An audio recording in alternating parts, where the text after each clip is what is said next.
네, 안녕하십니까. 오늘은 한의원 책 모임 영상으로 또 찾아뵙습니다. 이제 한희준 목사님과 장서원 목사님과 또 익명의 목사님 또 바깥에 계시고 자유롭게 얘기를 나누면 좋을 것 같습니다. 안녕하십니까. 네, 네, 안녕하십니까.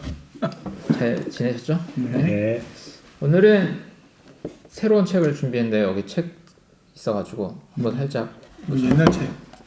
네, 신에게 솔직히라는 책이고요.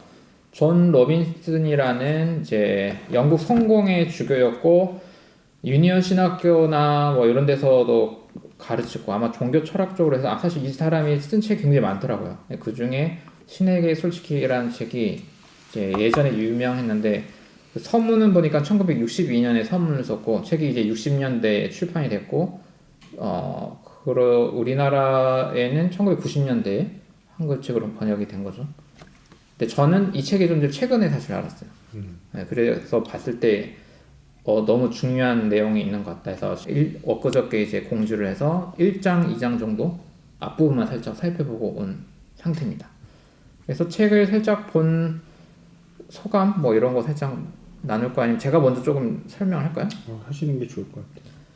일단은 이 존 로빈슨의 이제 신에게 솔직히 이야기는 우리가 1, 2장에서 지금 얘기 나눈 게 이제 1900년대에 그 보네퍼, 그다음에 폴틸리 그리고 불트만 이런 현대 신학자들이 그 예전에 그런 미신적인 세계관, 신이 저 하늘에 약간 산타클로스 할아버지처럼 있어가지고 우리를 내려다보고 있고 이런 방식의 세계관을 이제는 깨부시고 이제 그 당시 1900년대 사람들이 이제 기독교를 현대인에 맞게 잘 소화해서 신앙을 가져나갈 수 있도록 하는데 고민이 많았죠. 신학자들은 그런 글을 썼고 이 존 로빈슨은 또 목회도 하는 사람이다 보니까 신학자들의 이런 이야기를 이제 교회 현장에서 어떻게 적용할까를 고민한 그런 사람이었어요. 그래서 이제 굉장히 좋은 포지션이 있는 것 같아요. 그런 이제 신학자들이 그냥 글로만 하는 게 아니라 어떻게 신앙이 가능할까?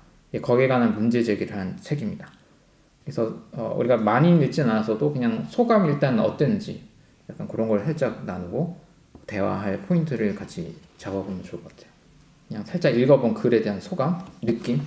그냥 저는 이 책을 읽으면서 나는 아직도 19세기에 살고 있었나 이런 생각을 했어요.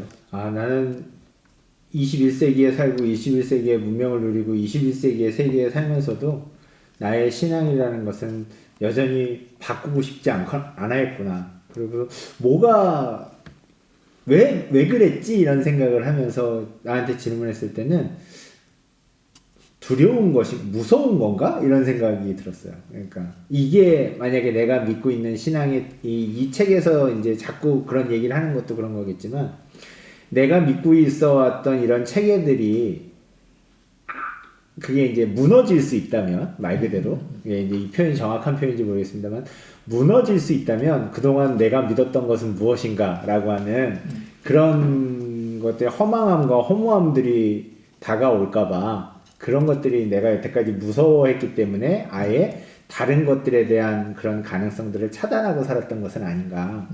근데 그런 생각이 들었는데 이 사람이 이렇게 되게 솔직하게 삐집고 들어오니까 이렇게 문을 열고 이렇게 오래된 자물쇠를 이렇게 막 열어가지고 문을 막 삐그덕거리지만 그 삐그덕거리는 문을 열고 들어오는 그런 느낌이니까 되게 좀 좋더라고요.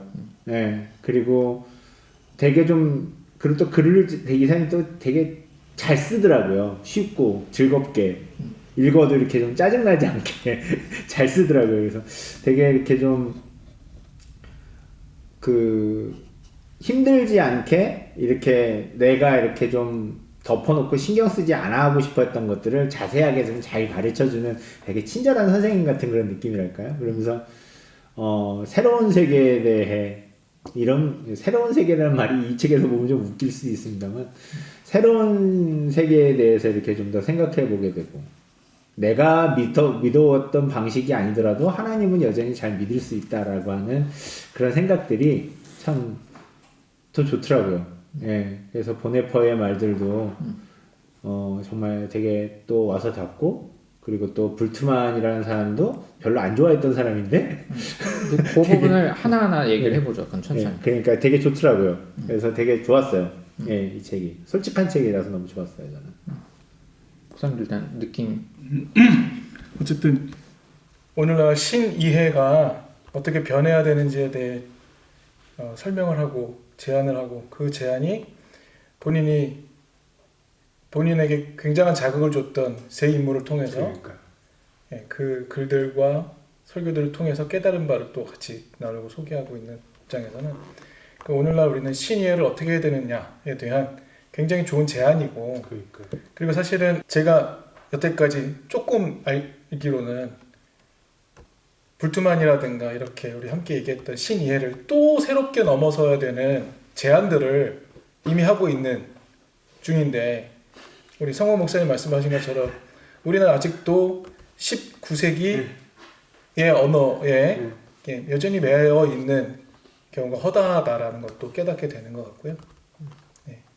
굉장히 중요한 도전을 해주는 그러니까. 책이라고 생각합니다. 되게 그리고 친절해서 좋은 것 같아요. 여기서도 얘기했지만 목회적 맥락에서 이걸 교우들과 어떻게 나눌 수 있을까에 대한 고민이 분명히 들어가 있으니까 그런 의미에서 중요하다. 과격한 이제 60년 전에 이슈가 돼서 이제 이런 신학적 흐름이 이제 그렇게 되는데 중요한 역할을 했던 것 같아요. 그러니까 이게 번역도 되고 그렇겠죠. 그래서 이 이대 서광선 교수님이 지금 번역하신 건가? 그냥 추천사에 이게 그 선생님의 이야기를 시작을 하는데 맨 첫 문장이 이런 거예요. 정말 신에게 솔직히 말하자면 나는 목사들이 주일마다 하는 설교를 믿을 수가 없다. 목사들은 성서를 인용하면서 하나님은 전지전능하시고 무소부지하시고 저 하늘 높은 데서 우리 인간을 항상 내려다 보시고 인간사를 주관하시며 역사를 이끌어 가신다는 말을 되풀이하는데 그 많은 말들을 믿을 수가 없다. 이제 이렇게 시작을 하십니다. 그러니까 문제 의식이 약간 이런 거죠. 그러니까 지금 뭐 교회의 문제가 뭐냐 할 때 누군가는 윤리적이다, 뭐 언행일치가 안 된다, 뭐 여러 가지 재정 비리 뭐 이런 거 다 얘기할 수 있는데 일단은 이 문제가 수십 년 전부터 이미 이런 동화책 읽듯이 성경을 읽는 사람들의 설교가 이제는 와닿지 않는다라는 거예요. 이게 지난 세기 유럽에서 고민을 해왔던 것 같고 이게 이제 지금 우리 한국에서도 이걸 좀 이제는 좀 진지하게 고민해야 될 때가 되지 않았나라는 생각이 들었습니다. 제 책에는 그 추천사가 없습니다. 옛날 버전이라서. 그 추천사가 첫부터 엄청 꽝 때리고 시작하거든요. 그러면 이 존 로빈슨이 자기의 이야기를 전개해 나가는데 중요했던 세 인물로 틸리히, 불트만, 그 다음에 보네퍼 얘기를 하는데 이 세 분에 대해서 혹시 조금 책을 좀 읽어보셨다거나 뭐 그런 공부하셨던 뭐 그런 거 좀 있으세요 혹시? 글쎄요, 그 공부라고 얘기할지 모르겠지만 신대원일 때 틸리 책으로 한 학기로 공부하긴 했었어요. 그러세요? 네. 그 김은혜 교수님, 장신대 김은혜 교수님하고 틸리 책을 가지고 한 학기를 공부를 했었죠. 근데 그때는 1학년 때라서 무슨 말인지 잘 못 알아들었어요. 저는 보네퍼를 한 학기를 숭실대에서 했구나. 전 장신대. 제목이 뭐였죠? 책 제목이? 그 뭐였지? 아무튼 그 궁극적인 관심에 대해서 얘기하는 책이었는데. 그거 번역이 최근에 된. 문화의 신화. 맞아요. 문화의 신화. 네, 그거는 맞아요. 좀 됐죠. 번역된 지. 그 책 봤어요. 그러니까 저도 뭐 신대원 지고 벌써 20년이 됐으니까. 근데 틸리 책이 최근에 좀 잘 번역돼서 나왔어요. 옛날에는 그렇구나. 조금. 그 책은 제가 문고판으로 보는 거에서 너무 힘들었어요. 번역이 너무 힘들고 무슨 말인지 이해하기가 힘들었는데 아무튼 그 궁극적 관심이라는 것. 어느 사람한테나 그 하나님이라는 존재가 이 책에도 나오지만 궁극적 관심이라는 것으로 나타낼 수 있다. 그렇기 때문에 우리가 문화 안에서도 여러 가지로 신론의를 해나갈 수 있다. 뭐 이런 얘기를 했었죠, 틸리가. 그래서 그때 얘기. 신을 이제 틸리에서 포인트는 신을 우리처럼 인격신, 자아를 가진 인격신으로 축소시키지 말고 세계 우주의 근원이 되는 그런 존재를 가능케 하는 그라운드다 이렇게. 그런 식으로 궁극적 존재로서 우리가 이해를 해야 한다라는데 저는 장신대 다닐 때 사실 그냥 지나가면서 살짝 듣고 지나가지 누군가 틸리 이렇게 딥하게 설명하거나 그렇게 들어보진 않았거든요. 혹시 들어보셨어요? 장신대 다닐 때. 네, 제 때는 완전 그거고 그래서 제가 장신대 쪽에 있는 그런 유튜브 채널에서 소개하는 걸 봤는데 굉장히 틸리를 공격적으로 제가 그냥 오정보도 엄청 많고 조금 이상하게 소개를 하더라고요. 저는 이제 바르트에 빠졌었고 칼바르트 완전 정통에 맞는 딱 그 교단에 맞는 거잖아요. 근데 틸리는 오늘 얘기 나누겠지만 이게 정통 교단에 안 맞거든요. 그래서 불트만, 틸리 이런 사람들에 대한 부정적 그 느낌이 이제 약간의 그 잘못된 정보들과 함께 이 사람들은 약간 기독교를 무너뜨리려는 약간 그런 이런 식으로 약간 안 좋은 감정이 뭔가 좀 있었던 것 같아요. 저희는 아예 무관심이었고. 그 틸리 자체가 아예 장신대에서는 좀 무관심의 영역에 가깝죠. 그냥 유명한 신학자인데 별로 아무도 생각 안 하는 좀 그런 사람이었죠. 그래서 우리 그때 김은혜 교수님이 미국에서 갓 들어오셔서 이제 강의를 하실 때였는데 이제 다양성 신학에 대해서 얘기를 많이 하셨거든요. 이제 다양성 신학을 얘기하실 때 이제 제일 처음에 이제 이 틸리의 문화의 신학에 대해서 얘기를 하게 된 거예요. 왜냐하면 궁극적 관심으로 나타날 수 있는 것이기 때문에 이제 그러면서 이제 봤죠. 네. 그랬을 때 이제 타 종교와도 대화도 그렇죠, 가능하고 그렇죠. 모든 걸 열 수 있는 키포인트인데 그렇죠.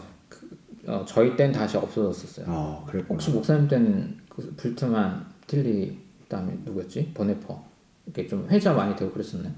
보네퍼는 그냥 하나의 중요한 역사적으로 맞아. 저항의 인물 상징적으로 많이 알게 됐고 틸리 얘기는 저랑 같은 수업을 들었을 거예요.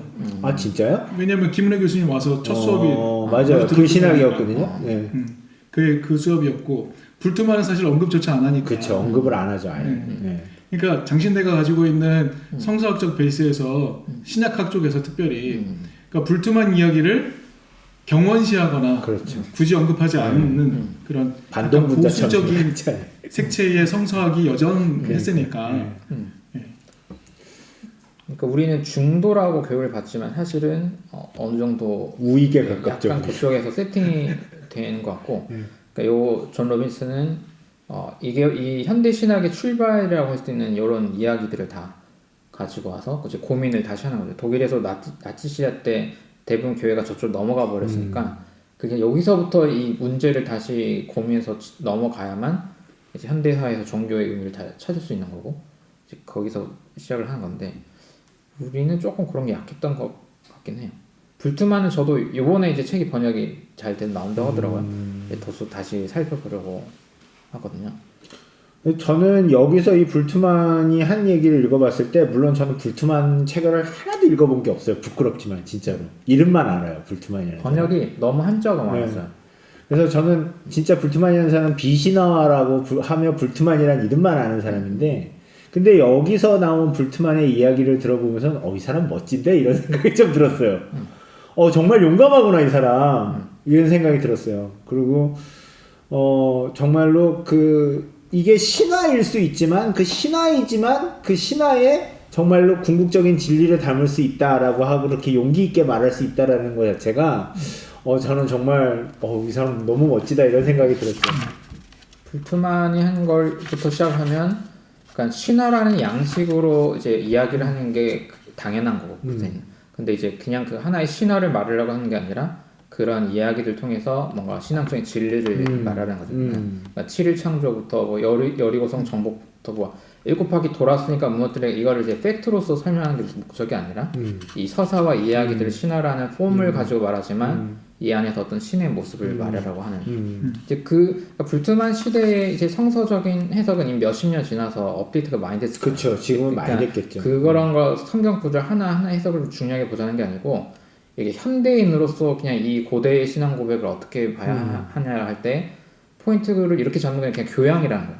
그냥 2000년대를 사는 사람 인간이면 네가 인간이면 일단 이런 정도 감각은 가지고 글을 읽어야 되는데 그게 아니고 다시 팩트로 돌아가고 막 이렇게 회귀해 버리려고 하면은 우리는 좀 거리두기를 해야 되는 약간 좀 되게 재밌는 게 그러니까 모세오경을 읽어갈 때 거기 이제 율법이 있잖아요. 하나님 율법이 있는데 그 율법을 어떻게 받아들일 것이냐의 문제도 이 비신화의 문제라고 저는 비슷한 문제라고 봐요. 그러니까 그거를 1.1핵도 없어지는 게 아니라 그래서 그 율법을 우리가 그대로 다 지키고 사는 게 아니라 그 법 속에서 하나님이 얘기하고 싶어하는 진리는 무엇이냐, 하나님의 스피릿은 무엇이냐 이런 것들을 찾아내는 게 중요하다고 생각을 하는데 근데 그렇게 하려고 하면은 그게 사실이냐 팩트냐의 문제가 아니라 그 말사에 들어있는 정신이 중요한 거잖아요. 율법이라고 하면 조금 장르는 다른데 네, 장르는 다르지만 아닌데 네. 이걸 만약 합친다면 그 모세가 신의 산 가서 뭘 받았다 하면 율법의 기원이 그렇게 됐다고 하면 안 되는 그렇죠. 그러니까 그런 식으로 이게 한 3살, 4살, 5살 친구에게 소개할 때는 모세 할아버지가 가서 이렇게 번갯불 해갖고 됐어 이렇게 하면 이게 윤리적 문제는 아니거든요. 그런데 초등학교 1학년, 2학년, 3학년 지나는 친구한테 가서 이렇게 된 거야라고 하면 거기서부터는 이제 약간 문제가 좀 들어가는 거라서 이제 그거를 감안하면 이 율법이 신앙 공동체에서 실존적 고민 속에서 이렇게 공동체 규칙으로 만들어졌고 이게 신앙의 서사 안에서 신화적 언어로 이렇게 만들어서 우리에게 전승됐구나라고 우리가 감명이 되는 거죠. 그러니까요. 그런 식으로 이렇게 우리가 받아들이고 생각을 한다 하면 그것이 우리가 훨씬 더 이 시대에서도 우리가 성경을 어떻게 볼 것이고 하나님의 말씀을 어떻게 이해할 것인가에 대한 문제에 대해서 훨씬 더 좀 장벽을 낮출 수가 있죠. 이 책에서 얘기한 것 중에 그 불투만에 관해서 이 저자가 얘기할 때 이렇게 얘기를 했어요. 나사렛 예수라고 하는 역사적 사건의 초역사적 성격을 표현하기 위해서 맞아요. 신약 성서 기자들이 사용했던 언어들, 뭐 선제성, 성육신, 하늘로 올라가고 뭐 지옥에 내려가고 기적적인 우주적 재난 이런 용어들을 사용했었다는 거. 그걸 한마디로 이렇게 거두어내서 본질적인 이야기를 살필 수 있는 능력을 갖춰야 된다. 예, 그것에 대한 도전이기도 하니까, 그러니까 이 저자가 얘기하고 있는 신이해에서 오늘날 이 시점에서 우리나라에서 한국 교회가 과연 어디까지 받아들일 수 있는가라는 생각을 해보면 거의 받아들이지 못하겠다는 생각이 들 만큼 우리는 어찌되었든 이 고민의 결과들을 알아채지 못한 채 예전부터 갖고 왔던 그 내러티브 안에서 안전하게 하나님을 이해해왔던 나를 그 이스라엘의 하나님이 오늘 우리의 하나님으로 바로 등치시켜가면서 하나님의 신적 개입이 마치 초자연적으로 일어나는 것들을 하나님의 현상으로 이해하게 만든 그 결에서 한 번도 벗어나지 않았기 때문에 이 이야기가 지금 신선하게 와 닿지만 사실 이런 고민들은 진짜 너무 오래된 이성적인 고민들을 진지하게 해왔던 교회에서는 이미 했던 것이라는 거예요. 그러니까 오늘 한국 교회가 얼마나 이성적인 접근들을 하나님에 대한 이해를 새롭게 하는 것에 대해 이렇게 알러지 반응을 하고 해오지 않았었는지를 오히려 보여준다라고 생각이 되는 거죠. 그러니까 오늘날 우리가 신앙을 가지고 세상하고 소통하려고 마음을 먹은 입장에서 보니까 세상은 이런 신이해, 초자연적인 신이해에 대해서 동의할 수 없어, 받아들일 수 없어. 이미 그런 태도를 갖고 있는데 내가 가진 태도는 한국 안에서 고전적으로 갖고 있던 이 태도를 가지고 접근하려고 하니까 대화 자체가 안 되고 이 대화에 익숙한 사람들만 교회에 남아있고 예, 그런 정도의 느낌. 그래서 제가 이번 주에 단톡방에 질문드렸던 게 찬양 고르기 좀 어렵다라는 게 이 찬양이 신화의 언어들을 그대로 가지고 와서 하니까 그런 문자주의적 설교 플러스 그런 음악, 그런 가사를 사람 회중들이 반복시켜서 부르게 해버리고 하니까 이게 어려운 거예요. 좀 이렇게 열린 다른 방식의 신앙을 할 수 있는 폭을 넓혀줄 수 있는 그런 음악 그런 시적인 가사들이 있는 찬양들이면 좀 더 이제 부른 사람이 자기만의 해석들을 가지고 이 신비에 참여할 수 있는데 그게 좀 안 돼 있죠. 반론일 수도 있는데 네네. 결국은 신화라는 장르 형태일 수도 있고 또 혹은 운문이라는 형태일 수 있는 문학의 형태일 수도 있는 거는 사실은 어떤 뭐 상징이나 신화나 이런 비유나 이런 거일 수 있는데 찬양도 어떻게 보면 일종의 운문이고 일종의 어떤 문학의 장르라고 볼 수도 있어서 네. 만약에 그런 거에 대한 사전 지식이 있다면 그런 신화적인 언어나 시적인 언어나 뭐 이런 것들이 허용될 수도 있지 않을까라는 생각도 해보고. 그러니까 이게 당연히 그래야 되는데 톤앤 매너가 고대 세계에서의 매너가 있다면 지금 현대 세계에 맞는 매너로 가져와서 오늘날의 약간 신화적 언어를 써야 된다는 거죠. 신을 얘기할 때 신을 이제 왕으로, 그러니까 우리가 왕의 시대를 사는 게 아니잖아요. 그러니까 어떤 언어를 쓸 때 우리가 존재의 근원 되시는 시인을 우리가 어쨌든 높이고 싶은 건데 어떤 언어로 어떤 묘사를 하는 게 좋을까? 자꾸 특정 젠더를 떠오르게 하는 언어들로 하기보다도 이제 그런 고민들을 좀 같이 하죠. 그건 이제 폴틸리 이야기랑 불트만 이야기를 이제 같이 합치는 거고 그런 고민거리도 좀 있는 것 같아요.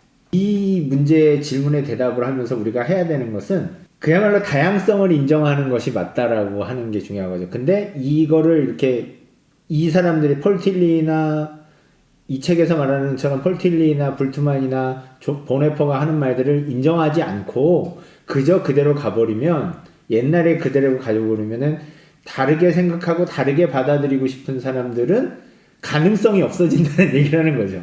예, 그러니까 그렇기 때문에 물론 하나님을 왕으로 표현하고 싶어하고 주님으로 표현하고 싶어하고 아버지로 표현하는 게 자연스러운 사람들이 있어요. 근데 그런 사람들은 그렇게 하면 됩니다. 또 그냥 근데 그걸 뭐 정말 다 틀렸다 이렇게 할 수 있는 건 아니니까. 왜냐면 자기 신앙은 어느 정도 주관적인 고백이 들어가니까. 근데 반면에 그렇지 않게 다르게 하나님을 인식하고 다르게 만나고 다르게 표현하고 다른 언어를 쓰고 싶은 사람들은 그렇게 할 수 있어야 된다는 거죠.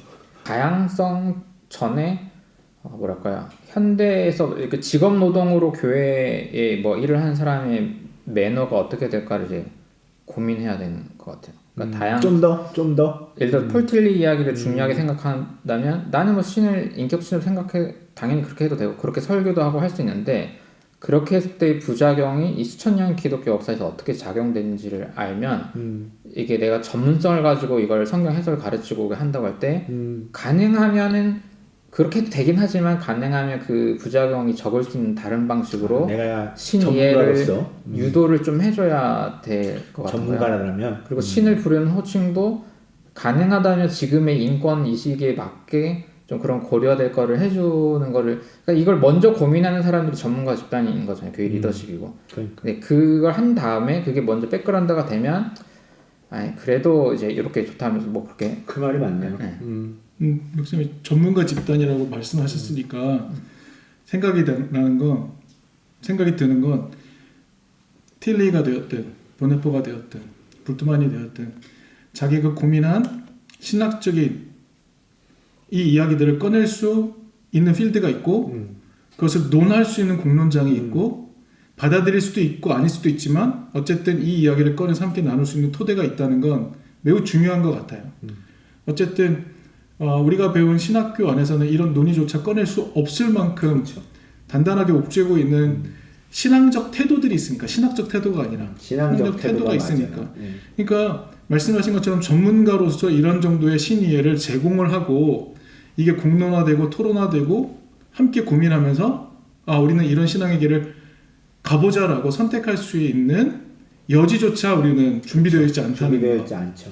예, 그게 이제 하나의 우리가 이런 고민을 하고 있는 이유일 수도 있고, 그리고 이 저자는 기본적으로 여기 책에 이런 표현이 있을 때 저는 참 공감이 됐던 것은 나는 그리스도교 신앙의 표현 양식을 줄곧 문제 삼아 오기는 했었다. 이게 이제 이 책에 굉장히 중요한 거잖아요. 그러나 그 신앙의 근본적인 진리성을 참으로 의심해 본 적이 없다. 사실 이게 중요한 이 저자의 굉장히 이 책을 저술하게 된 기본적인 동기라는 생각을 들었거든요. 그러니까 나는 기본적인 그 신앙의 진리성에 대해서는 동의하지만 이걸 어떻게 표현하지? 어떻게 세상과 소통하지?에 고민이 있는 거잖아요. 사실 이 고민이 목회자의 고민이어야 되는데 그렇죠. 지금 우리는 소통하고 있는 것은 세상하고의 소통이 아닌 신화에 익숙하고 초월적 하나님에 익숙한 사람들에게 신화적인 방법으로 설교하고 이런 방식으로 유지되고 있다는 걸 이제 우리가 깨닫는 게 중요하다. 필요하겠죠. 그런 게. 그러니까 여기에 보면 그 29페이지 보면은 이것은 말하자면 우리가 악보를 읽을 때 인쇄된 하나의 음표를 보는 것이 아니라 마음속으로 주어진 조에 맞추어서 음표를 읽는 것과 같다. 다시 말하자면 성서라는 악보에는 아직도 옛날식 인상을 주는 음표들이 있어서 우리는 이것들을 의식적으로 전이하려고 노력해야 한다. 그러나 우리는 대체로 주어진 용어를 아무 생각 없이 받아들이고 있다. 그러니까 이미 우리는 항상 이 정해져 있는 틀 안에서만 이걸 받아들이고 생각을 하려고 하니까 이 조를 바꾸고 악보를 바꿀 생각을 해야 되는데 그거를 전혀 못하고 있으니까 그게 문제인 것 같다는 생각을 많이 듭니다. 이 악보 자체를 우리가 좀 바꿔야 되고 생각을 다르게 보는 것 자체가 진짜 중요한데 모든 것은 깔때기처럼 언제나 같은 것으로만 보려고 생각을 하니까 그리고 그거를 다르게 생각하려고 하는 사람들은 이렇게 손가락질을 하게 되니까 나쁜 사람들이다 이렇게 얘기를 하니까 그게 참 문제인 것 같아요. 네.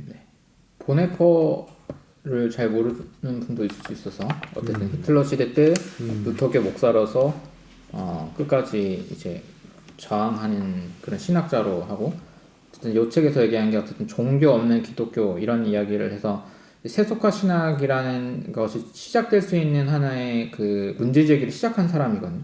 그 다음에 이제 뭐 하비콕순이 뭐니 이제 더 열받은 사람은 이제 신죽음의 신학 여기 더 나가는데 그게 이제 폴틸리 얘기한 그래서 그 고전적 유신론을 죽여야 한다라는 입장의 신학 운동이 이렇게 더 간 거거든요.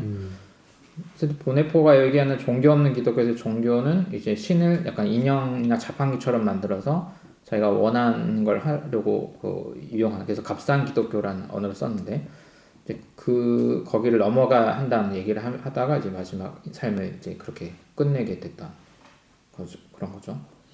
그러니까 이 보네퍼가 말하는 기독교는 종교가 아니다 혹은 종교 없는 기독교 이 말이 그러니까 요즘 사람들이 많이 인용하는 뉘앙스하고는 전혀 반대의 말이잖아요. 그러니까 전혀 반대인가요? 왜냐하면은 모르겠어요. 제가 자꾸 들려오는 이런 요새 이 보네포를 인용하는 사람들은 뭐냐면은 기독교는 종교가 아니다 뭐 이런 식으로 자꾸 얘기를 해요. 그러니까 하고 싶은 얘기는 그걸 보수 진보 다 써서 사실 제가 맥락을 보면 그러니까 자꾸 저는 그러니까 우리 진보적인 사람들은 자기가 못 만나봐서 그런지 몰라도 그러니까 모든 것 위에 서 있는 진리다. 그러니까 그런 식으로 그러니까 종교의 범위 그러니까 기독교는 종교가 아니라 다른 종교들이 다 꿇고 들어와야 하는 모든 것 위에 이렇게 가장 있는 진리다 이런 식으로 이 말을 인용을 하더라고요. 그러니까 이제 그래서 우리는 다른 종교보다 우월하다 뭐 이런 식으로 우리는 그냥 단순히 사람들에게 위안을 주는 종교로 끝나는 게 아니다 뭐 이런 식으로 되게 정복적인 논리로 이 기독교는 종교가 아니다를 이렇게 인용하시는 분들이 많이 있더라고요. 그래서 이제 그게 좀 안타깝다는 생각이 좀 많이 들어요. 그게 아니라 우리는 우리 안에 미신을 걷어내고 우리 안에 너무나도 이 고정화되어 있는 이미지들을 걷어내고 그리고 이제 우리는 새로운 시대에 어떻게 새롭게 더 하나님을 만나고 이해하고 만들어갈 수 있을 것인가. 정말로 아무런 신의 필요가 없는데도 그때라도 하나님을 어떻게 소개할 수 있을 것인가 라고 하는 그 질문에 대한 이야기인데 너무 좀 다른 뉘앙스로 오해되고 있는 게 아닌가 이런 생각이 좀 그런 얘기는 신경 안 써도 될 것 같아요. 이상한 얘기들은. 근데 너무 많습니다. 유튜브에 그런 얘기들이. 그래서 안타까운 거예요. 네.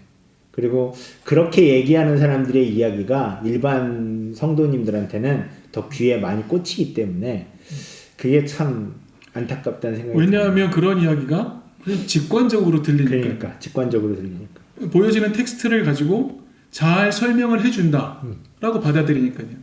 근데 어쨌든 텍스트 이면에 있는 새로운 이야기들을 찾아내고 새로운 신이해를 제시해야 되는 입장에서는 텍스트가 말하고 있는 건 무엇이고 텍스트는 무엇이고 텍스트 안에 숨어있는 내용은 무엇이며 이런 몇 단계의 작업들을 조금 더 거쳐야 되기 때문에 직관적으로 이야기해주고 설명해주는 것보다는 훨씬 더 많은 공을 들이고 시간을 들여야 되는 작업들이 필요하니까 그렇죠. 거기까지 도달하지 못하는 거죠.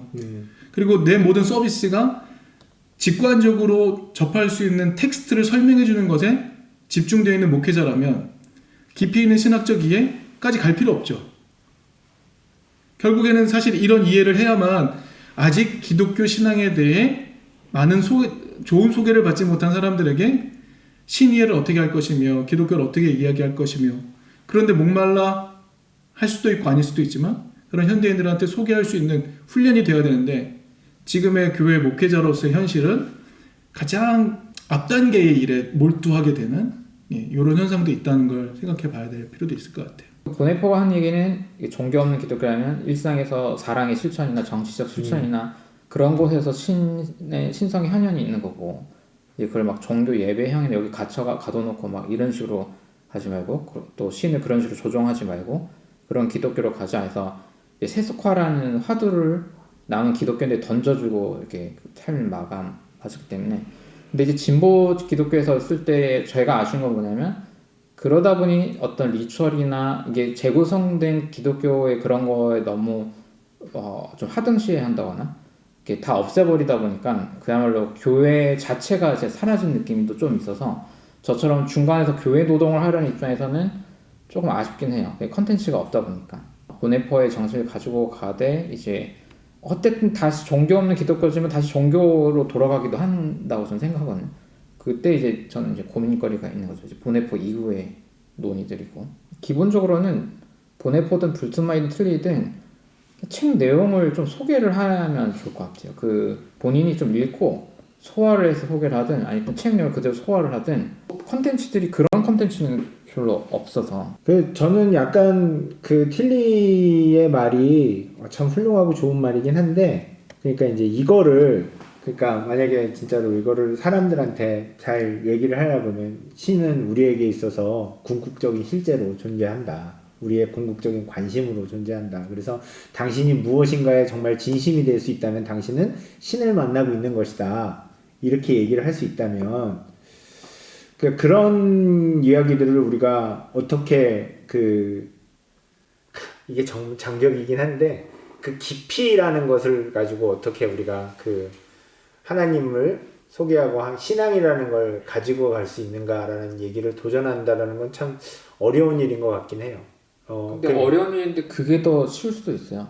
일반인 만나서 일반인들한테는 신이 저기 우주 옆에 계신데 이걸 믿어 이것보다는 근데 아까 이제 엄청 관심 있는 게 신이다 약간 이런 거는 옛날부터 했던 얘기고 틀리 얘기는 그것보다는 그냥 일단 우주 자체나 어떤 존재 그냥 자아라든지 모든 이 시스템 모든 게 존재하는 기반이 신에게 의존하고 있다라는 그런 식으로 가면 사실은 일반인들도 기독교의 이상한 교리나 이런 걸 빼고서도 신의 존재에 관한 어떤 감각, 질문 그런 거 다 있는 오히려 더 많거든요. 크게 오히려 더 크게 네. 그러니까 틸리가 그래서 하버드에서도 아인슈타인이나 이런 대화들도 많이 하고 오히려 일반사에서 대화가 가능한 존재가 되거든요. 근데 이제 그게 아니라 예수가 신이고 천상에 있다가 내려왔고 막 이렇게 가버리면은 오히려 대화가 좀 저는 더 어려운 것 같아요. 그런 식으로 가면.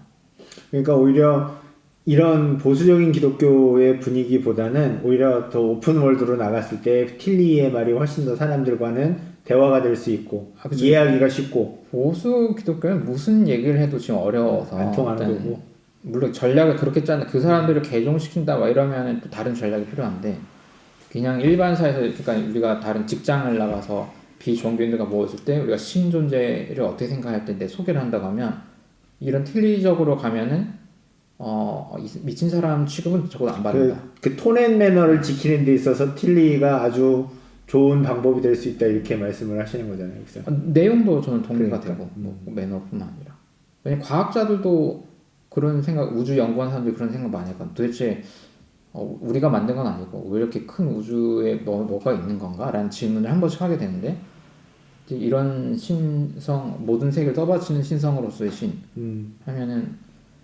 그게 가장 구체화된 걸 우리는 예수라고 그냥 기독교에서는 그렇게 생각해. 그 예수의 삶과 이렇게 하는 거잖아요. 어쨌든 이 존 로빈슨 이분도 보네퍼와 불트만의 사이에 있어서 차이들 뭐 보네퍼가 불트만을 평가한 내용이라든가 뭐 이런 내용들도 같이 소개해주고 있거든요. 네. 그래서 저는 이제 불트만에 대한 이해라고 한다면 여기서 저자도 그런 얘기했지만 불트만이 갖고 있는 세계관은 그가 독일이라는 현실 속에서 그 자체의 실존에서 시간과 공간의 제약을 받은 그 상황 속에 자기의 신앙을 설명하는 언어로서의 기능이다. 그러니까 그의 방법만이 유일한 방법이라고 생각해서는 안 된다라는 제안도 하고 있고. 네.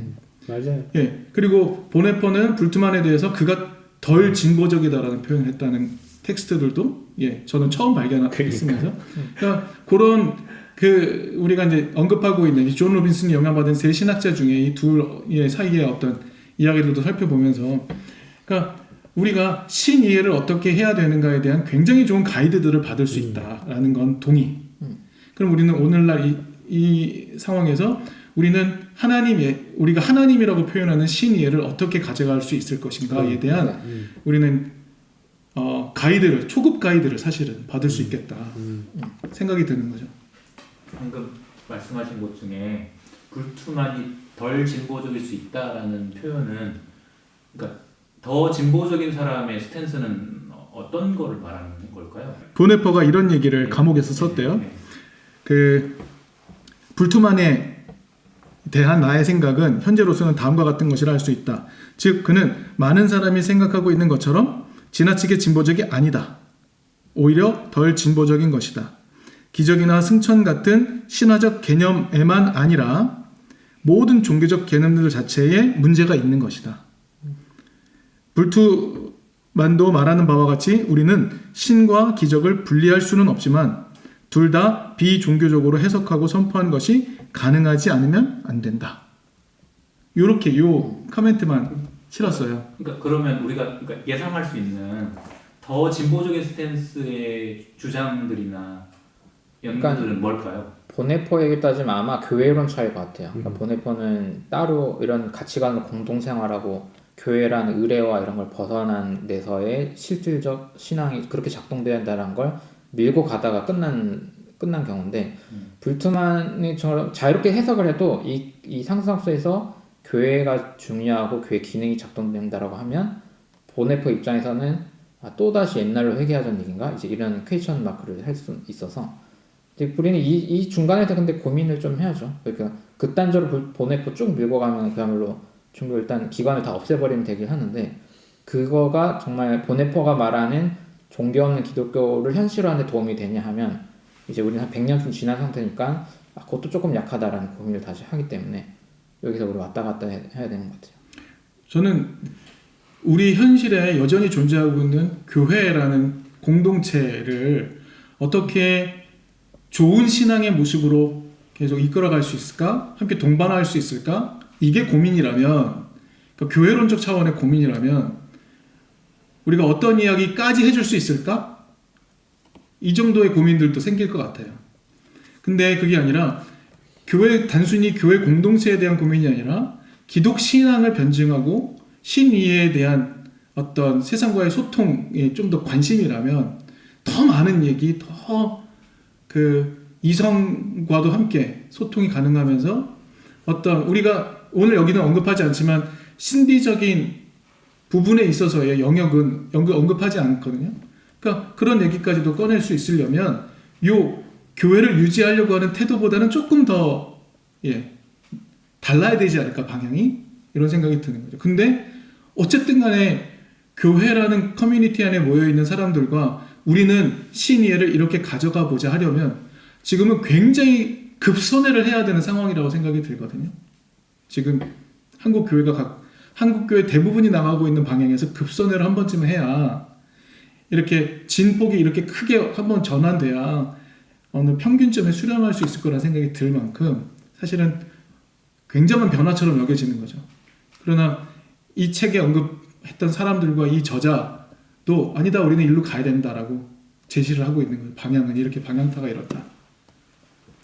그거를 오늘 우리 시기로 어떻게 설득하고 설명해낼 수 있지? 교회 현장마다 조금씩 다르겠죠. 어떻게 방향은 다르겠지만 어쨌든 그 방향을 조금씩 맞춰가다 보면 교회들도 서로 만날 수 있겠다 생각도 들기도 하고요. 일단 첫 이야기는 이렇게 마무리를 할까요? 네, 된것 같습니다. 네. 그래서 뒤에 부분 좀 읽다가 또 나중에 두 번째 컨텐츠도 더 많은 얘기 할 수 있을 것 같아요. 이렇게 마치겠습니다. 네, 수고하셨습니다. 감사합니다.